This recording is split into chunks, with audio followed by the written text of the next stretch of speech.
SIR की जो प्रक्रिया शुरू की गई, क्या वो मुस्लिमों का वोट काटने के लिए की गई थी? टारगेट था कि कम से कम 50 लाख वोट अल्पसंख्यक समुदाय यानी कि मुस्लिमों के काट दिए जाए, क्योंकि यह तय माना जा रहा था कि इस बार मुस्लिम समुदाय एनडीए को वोट नहीं देगा। बीजेपी को तो पहले से ही मुस्लिम समुदाय का वोट बेहद कम मिलता था। पार्टी के नेता तो खुद ही यह दावा करते थे कि हमें मुसलमानों का वोट नहीं मिलता है। पर इस बार तो केंद्र की मोदी सरकार ने वक्फ को लेकर एक कानून भी बना दिया। इस कानून के चलते पहले का वक्फ कानून बिहार के अंदर ईवीएम को पूरी तरह से बैन कर दिया जाएगा। बैलेट पेपर से बिहार के अंदर चुनाव होंगे। वोट चोरी का खेल पूरी तरह से पकड़ा गया है। अभी हाल ही में बिहार के अंदर आप लोगों को पता है दोस्तों कि किस तरह से एसआईआर किया गया, और उसके बाद से जो नतीजे, जो खबरें सामने निकल कर आई हैं, उसके बाद से जनता और राहुल गांधी सीधे तौर पर इस बात का दावा करते हुए नजर आ रहे हैं कि बिहार के अंदर ईवीएम से चुनाव नहीं होंगे, बैलेट पेपर से चुनाव होंगे।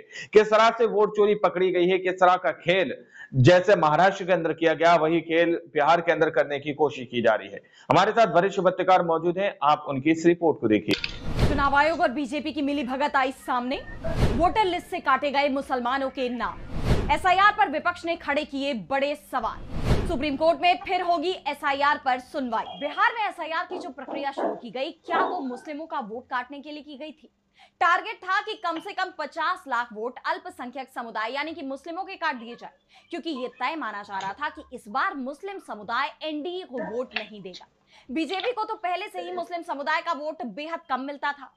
पार्टी के नेता तो खुद ही यह दावा करते थे कि हमें मुसलमानों का वोट नहीं मिलता है। पर इस बार तो केंद्र की मोदी सरकार ने वक्फ को लेकर एक कानून भी बना दिया।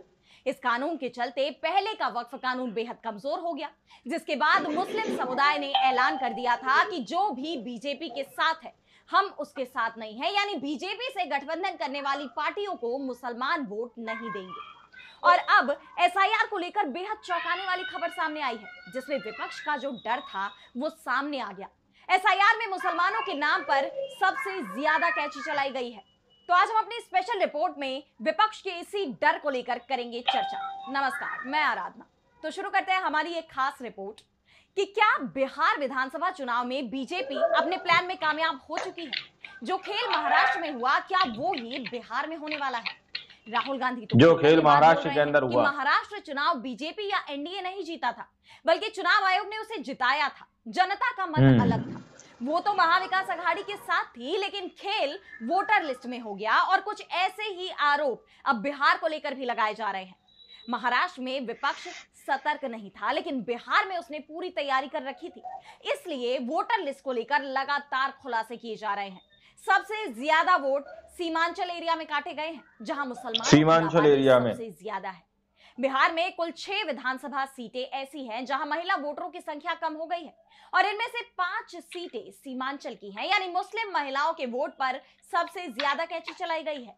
पश्चिमी चंपारण के सिकटा विधानसभा क्षेत्र में दोनों मतदाता सूचियों के बीच सबसे ज्यादा गिरावट देखी गई। सिकटा विधानसभा सीट पर 3095 महिला मतदाताओं की कमी आई है। सीमांचल के कटिहार विधानसभा क्षेत्र में 2175 महिला मतदाताओं की कमी दर्ज की गई। वहीं बाघा में महिला मतदाताओं की संख्या में 373 की गिरावट आई। इसके बाद तो देखिए इस तरह से वोट काटे जाते हैं, चुनाव जिताया जाता है। सुपौल जिले के निर्मली में 300 इस तरह से चुनाव को फिक्स किया जाता है। गिरावट आई है। सीमांचल के पूर्णिया विधानसभा क्षेत्र की बात करें तो यहां पर सभी 6 में से सबसे कम 328 महिला मतदाताओं की संख्या में गिरावट दर्ज की गई। इसके अलावा 6 ऐसे जिले हैं जहां 10,000 से ज्यादा वोटर दूसरी जगह पर चले गए, जिसके चलते वहां सबसे ज्यादा वोट काटे गए हैं। और यहां भी सबसे ज्यादा चौंकाने वाली बात यह है कि 6 में से 3 जिले सीमांचल के हैं। सीमांचल के पूर्णिया जिले में सबसे अधिक मतदाता स्थानांतरण दर्ज किया गया है, जहां 17,128 मतदाता जिले से अन्य जगहों पर स्थानांतरित हुए हैं।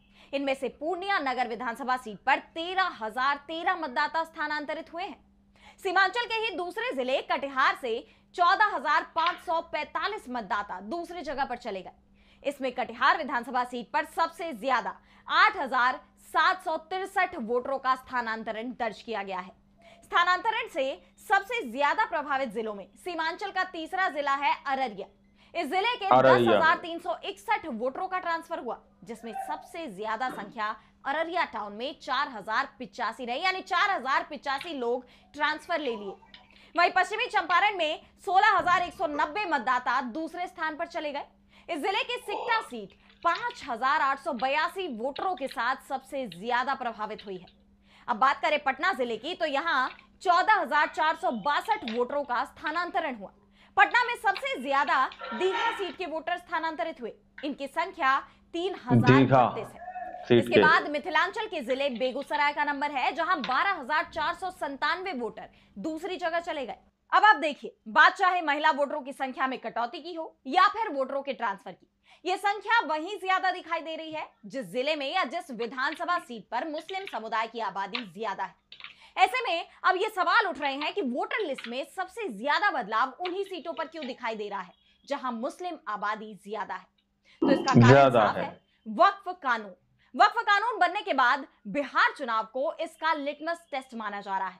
अब तक एनडीए में होते हुए भी नीतीश कुमार और चिराग पासवान मुसलमानों के वोट का बड़ा हिस्सा अपनी तरफ खींचने में कामयाब हो जाते थे, लेकिन वक्फ कानून का समर्थन करने के बाद से ही मुसलमान इन दोनों से ही नाराज हैं। और यही नाराजगी नीतीश कुमार की रमजान के महीने में दी गई रोजा इफ्तार की दावत में दिख भी चुकी है, जब बिहार में मुसलमान इफ्तार पार्टी में नहीं गए थे। कोई भी सदस्य नीतीश की दावत में बुलाने के बावजूद नहीं पहुंचा। एनडीए की तरफ से इस बार मुस्लिमों को टिकट देने में भी कंजूसी दिखाई गई है। 243 सीटों में से एनडीए ने सिर्फ 5 मुसलमानों को टिकट दिया है, जिसमें जेडीयू से 4 और एलजेपीआर की तरफ से 1 मुसलमान उम्मीदवार बनाया गया है, जबकि अभी तक पिछले चुनाव तक ये आंकड़े इससे कहीं ज्यादा हुआ करते थे।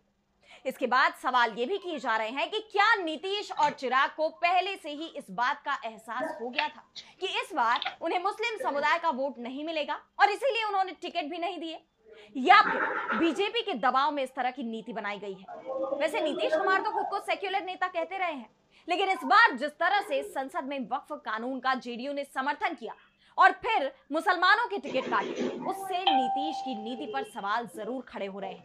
इस बीच चुनाव आयोग का एक फैसला और सवालों में फंसा हुआ है। बिहार में चुनाव के ऐलान से ठीक एक दिन पहले चुनाव आयोग की पूरी टीम पटना में थी। इस दौरान बीजेपी की तरफ से ज्ञानेश कुमार से कहा गया था कि बुर्के में आने वाली महिलाओं की पहचान सुनिश्चित की जानी चाहिए, उनका चेहरा बुर्का हटाकर देखे जाने चाहिए और आईडी से इसका मिलान कराना चाहिए।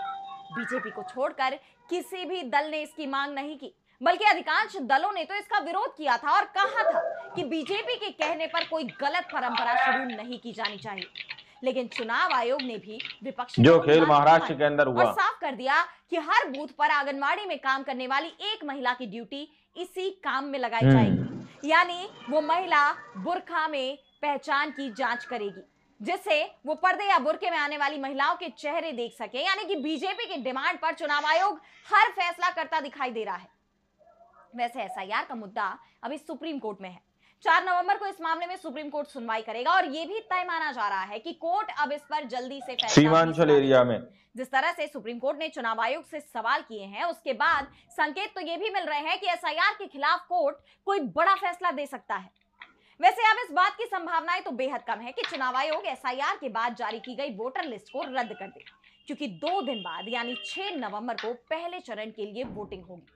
लेकिन सुप्रीम कोर्ट का फैसला देश के दूसरे राज्यों में होने वाली एसआईआर की प्रक्रिया पर जरूर असर डाल सकता है, खासतौर पर पश्चिम बंगाल में, जहां मुस्लिमों की आबादी करीब 28% है और ममता बनर्जी तो पहले से ही ये बात कह चुकी हैं कि बिहार में जो एसआईआर की वोट काटे जाते हैं, चुनाव जिताया जाता है।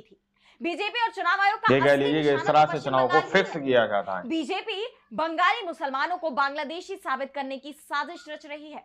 1 करोड़ बंगालियों का वोट काटने की तैयारी में है, लेकिन टीएमसी ऐसा नहीं होने देगी। चुनाव आयोग और बीजेपी की मिली भगत पश्चिम बंगाल में कामयाब नहीं होगी। यानी ममता बनर्जी ने साफ कर दिया है कि बीजेपी और चुनाव आयोग पश्चिम बंगाल में एसआईआर के जरिए इस तरह से वोटों की कटौती नहीं कर पाएंगे। अब देखना यह होगा कि सुप्रीम कोर्ट का एसआईआर पर क्या फैसला आता है और आगे ये प्रक्रिया पूरे देश में चुनाव आयोग कैसे लागू करता है। लेकिन फिलहाल आज स्पेशल रिपोर्ट में बस इतना ही। अगर आपको ये वीडियो पसंद आई तो वीडियो को लाइक करना ना भूलें और चैनल को सब्सक्राइब कर लें। इसी के साथ अब मुझे दीजिए इजाजत और देश दुनिया की तमाम बड़ी खबरों के लिए आप देखते रहिए डीबी लाइव। नमस्कार। दोस्तों, आप लोगों ने इस वीडियो को शुरू से आखिर तक देखा। मैंने स्टार्टिंग में आप लोगों से कहा कि बिहार के अंदर ईवीएम बैन, यानी कि बिहार के अंदर ईवीएम बैन हो जाएगा। वो इस आधार पर कहा कि एक तो पहले जनता का नाम काटा जा रहा है और ऊपर से फिर जनता को ईवीएम के ऊपर भरोसा भी नहीं है। जनता सीधे तौर पर कह रही है कि भाई ईवीएम जो है निष्पक्ष चुनाव नहीं करता, ईवीएम से जिस तरीके से जिस पार्टी को चाहो जिस तरीके से चाहो उसको जो है दोस्तों सीधे तौर पर जिताया जा सकता है, ये जनता का मानना है। लेकिन अब खबर जो सामने निकल के आ रही है कि तकरीबन कई लाख 57 या 50 लाख इसमें बताए गए कि मुसलमानों के नाम काट दिए गए। तो ये एक वोट चोरी है दोस्तों, एक वोट चोरी इसको कह सकते हैं, क्योंकि जिस तरह से महाराष्ट्र के अंदर भी नाम काटने की प्रक्रिया शुरू की गई थी। अब आप लोग इस पूरे मुद्दे को किस नजर से देखते हैं, कमेंट में अपनी राय जरूर लिखिएगा। इन तक वीडियो में जब तक के लिए जय हिंद, जय भारत।